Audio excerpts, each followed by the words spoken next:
आदरणीय मित्रों, मैं स्वामी धर्मदास उदासीन आप सबका धर्म बोध में स्वागत करता हूं। दोस्तों, आज का सवाल है और बड़ा ही इंटरेस्टिंग है। वो है, संभोग से प्राप्त सुख माया है क्या? माया यानी कि वह भ्रम। और ठीक से समझने के लिए आपको समझना होगा कि माया कहते हैं किसे। आप जब माया को ठीक से समझ लेंगे तब आप समझ पाएंगे कि संभोग से प्राप्त सुख, मैथुन से प्राप्त सुख माया है कि नहीं है। ठीक है, तो हमारे साथ अंत तक बने रहिए और अपनी राय, अपना कमेंट आप जरूर लिख कर भेजेंगे। और अगर आप हमारे इस चैनल के सदस्य नहीं बन पाए हैं तो अभी बन जाइए और अपने दोस्तों को भी जोड़िए। दोस्तों, माया क्या है? माया कहते हैं कि जो जैसा है उसका यथार्थ रूप न दिखना, ये माया है। आप देखिए सृष्टि में, अपने चारों तरफ देखिए कि माया क्या है। एक ही वस्तु सबको अलग अलग दृष्टिगोचर होती है। एक ही वस्तु किसी को अच्छी लगती और एक ही चीज किसी को लगती है बुरी लगती है। आप देखिए कि भिंडी की सब्जी बहुत लोगों को लगती है स्वादिष्ट, अच्छी लगती है, और बहुत सारे लोगों को अच्छी नहीं लगती। दही है पसंद किसी को, और कुछ ऐसे भी लोग हैं कि उन्हें दही अच्छा नहीं लगता। आपको नीम की पत्तियां हैं पसंद है नहीं ना, लेकिन ऊंट को अच्छा लगता है खाने में। हाँ, बहुत अच्छा लगता है उसे। मानव का मल सूअर को लगता है अच्छा खाने में। सूअर मानव मल जो है बहुत ही चाव से खाता है, और आप अपने ही मल से दूर भागते हैं, देखकर उल्टी होने लगती है। क्यों साहब, होता है ना? तो आखिर सत्य क्या है? एक ही वस्तु अच्छी है या बुरी है, वह रुचिकर है या अरुचिकर है, वह सुंदर है या असुंदर है। आप देखिए कि संसार में जो भी कुछ है वो सापेक्ष है किसी की, वह किसी की अपेक्षा है कुछ। यदि आपको धनवान कहता है कोई, तो वैसे भी लोग होंगे संसार में जो आपको गरीब भी कह सकते हैं। वैसे भी लोग, आपको बहुत सारे लोग समझते होंगे कि पढ़े लिखे हैं, लेकिन बहुत सारे लोग ऐसे भी हैं कि जो समझ सकते हैं कि बेवकूफ है ये। तो सत्य क्या है? जवाब है कि यहां जो भी दिखाई सुनाई दे रहा है, जो भी इंद्रियों के द्वारा हम अनुभव लेते हैं कर, वह हमारी अपेक्षा है। हर व्यक्ति, हर जीव की अलग अलग सोच है, अलग अलग उसकी योग्यता है, क्षमता है, और विभिन्न इंद्रिय सीमाएं हैं सबकी। सबको एक जैसा संसार नहीं दिखता। ये संसार सबको एक जैसा आता नहीं है अनुभव में। चींटी का अनुभव भिन्न होगा, सांप बिच्छू का अनुभव भिन्न होगा, और गाय बैल बकरी का अनुभव भिन्न होगा। मानव में जंगली लोगों का अनुभव अलग होगा, और सामान्य मानव, विद्वान योगियों का अनुभव, सबके अनुभव भिन्न भिन्न होंगे। इसलिए कि इंद्रिय सीमाएं अलग अलग हैं। इसलिए कि सोच का लेवल अलग अलग है, इसलिए कि चेतना का स्तर अलग अलग है। सभी अपने अपने एंगल से संसार को देखते हैं। सबके पास है दृष्टिकोण, दृष्टि नहीं है। दृष्टि होगी तो वह यथार्थ में समझ पाएगा।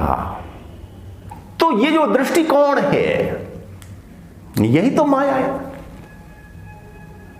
हम अपनी इंद्रियों के द्वारा सत्य को ठीक ठीक अनुभव नहीं कर पाते, इसलिए कि हमारी इंद्रियों की एक छोटी सी सीमा है और सत्य उस सीमा के पार है। मानवी आंख, कान, नाक, त्वचा, जिह्वा सबकी अपनी छोटी सी सीमा है और मानव जो भी समझता है, जो भी अनुभव करता है अपनी इंद्रियों के ही द्वारा केवल। यदि किसी को बुखार हो तो स्वादिष्ट भोजन भी से लगता है स्वादहीन। और फिर विचारिए सच्चाई क्या है कि वस्तु में स्वाद है या वस्तु वह खाद्य स्वादहीन है। जो सत्य है वो हम अपनी इंद्रियों से अनुभव नहीं कर पाते हैं। आप देखिए अपने चारों ओर, लगता है कि आकाश वहां पर धरती से आगे चलकर मिल गया है। लगता है ना, यह वहम होता है ना मन में, आंखों को यह वहम होता है कि वहां पर शायद ये आकाश धरती से जाकर मिल गई है, लेकिन यह सच्चाई नहीं है। आंखों को दिख रही है कि धरती स्थिर है, क्यों साहब, दिखती है ना, लेकिन सच्चाई तो नहीं है ये। धरती बहुत तेजी के साथ अपने अक्ष पर घूम रही है और आगे भी बढ़ रही है ना।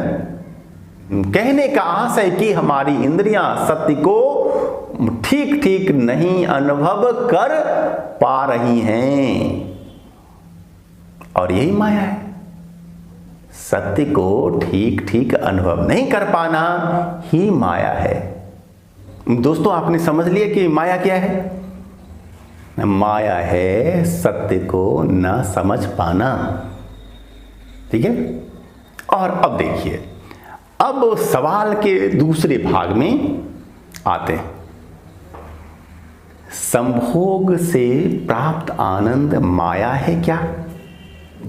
संभोग द्वारा जो आनंद होता है महसूस, वह माया है कि नहीं है, इस पर विचारना है। अब तो माया है, एकदम 100% वह माया है। इसलिए कि आप देखिए, लड़के को लगता है कि लड़की के शरीर से सुख मिला, लड़की को लगता है कि लड़के के शरीर से सुख मिला, है ना। तो सत्य क्या है भाई? यदि लड़की के शरीर में सुख है तो फिर वह बेचैन क्यों है, और लड़के के शरीर में है तो फिर लड़का बेचैन क्यों है? क्यों एक दूसरे के देह में उसे सुख होता है अनुभव? वह दिखता है कि वहां है सुख। जैसे कि रेगिस्तान में हिरण को दिखता है कि वहां है जल और वह दौड़ लगाती है, वहां जाती है तो लगता है कि नहीं, और आगे में है वहां जल है। रेत ही उसे, बालू ही उसे जल के रूप में दिखता है।